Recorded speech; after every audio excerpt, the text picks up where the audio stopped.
Hey traders, it's Hima here, and it's Monday, February 24th, and I have a skinny dip for you. That's a close look at the E-mini S&P 500 futures. Now, before we look at the charts, important reminder that trading and investing can be extremely risky business. Therefore, it's your responsibility to evaluate any information, opinion, advice, or other content contained in this video. So I just finished publishing my daily research on this market, E-mini S&P 500 futures, ticker symbol ES. And because it's futures, there's a front month. H stands for March, and the year 2020.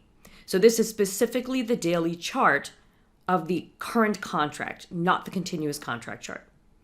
Now, last week, there were lots of signs that the market was in an indecision mode and could go either way. And on the 18th and the 19th, it was not completely clear. The weight of the evidence wasn't totally bullish or bearish. It looked like there was a chance to retest the contract highs, which did happen on February 19th, Wednesday. Then after that, I kept seeing the signs of the bearish weight of the evidence piling up and wrote my skinny in the mini research accordingly.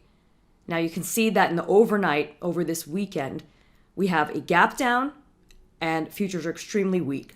So I thought it was important for everyone out there, whether you're currently a full skinny lifetime member or not, to know what I'm seeing. With the current price action pushing down, you can see that there's this low at 3213. If that low gets violated on a daily close basis, meaning if today's session or tomorrow's session comes in and posts a closing break below that low, I would see that as not very good news for ES for the rest of the week. And then I would start looking at further levels out. The next one would be this old low from January 8th. Then after that would be these old highs that have clustered up. And this was back in late November, early December. Now, the market, when it falls, even then doesn't necessarily just fall like a straight drop, okay? There are potential bounces or relief to the upside. And those can be opportunities to take advantage of going short and still be in line with the trend and have a way to protect your risk. So in order to better explain that, let's go to a 60-minute chart of the ES. So here's a 60-minute chart of the ES. Now, each candle represents just 1 hour, 60 minutes of price action. And the thing is that this price action on the 60-minute, I analyze every day in depth in the full skinny lifetime because in my 20 plus years of experience with this market, this is the pulse of this market. Whether you're day trading or swing trading, it's very important to monitor what's happening on the 60-minute time frame. Now, in the 60-minute chart, as I pointed out in this morning's Skinny in the Mini, we have the RSI that's pushed down into the bear support power zone, even though on the daily chart, RSI is only hanging out at the bull support power zone. Now, this often can happen, okay? Different time frames can show different RSI power zones reading because of what trend they're reflecting. So obviously on the 60-minute chart, we have a pretty strong downtrend that's in place ever since this double top, which was the same contract highs on the daily chart. And now the latest price action is really at a critical juncture, okay? If we keep weakening and I label the specific levels by which I'd want to see a break, if that keeps happening on the 60-minute chart, then there's a decent chance, as I mentioned on the daily chart, of coming down to retest this 3212.75 low. But right now, there is action, a disjointed occurrence between price and momentum that might is the important word here, set the stage for futures to start to stabilize again, just kind of hang out, and then recover higher. So it's important to keep an eye on the short-term levels as this big picture action is unfolding.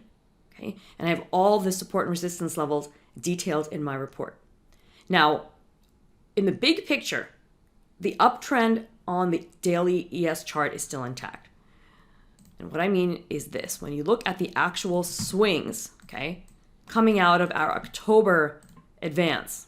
So remember back in October, all the sideways finally stopped and futures broke higher, okay? Within the context of that move, this January 31st low that I keep pointing out is the most recent higher swing low. Now, that doesn't necessarily mean it's going to stay that way, but that is a crucially important level if you're looking at this from a longer term swing trading point of view. And again, I had pointed out if that level gets broken, what the next supports would be. every day in the skinny on the mini for the ES and the skinny on the NQ a couple times a week for the NQ futures, I adjust what those levels are. So it's a very interesting time out there, to say the least, with the news regarding the coronavirus, with the news cycle coming going regarding the 2020 election and everything else going on in the world. So it's important for you to understand what's happening on a daily time frame, and in the case of the ES, on the 60-minute time frame, to be best prepared whether you're day trading or swing trading. So keep that in mind as you navigate these volatile markets, and I'll catch you soon. You can sign up at himareddy.com/gift to get my hot, timely, actionable updates as soon as I publish right to your inbox.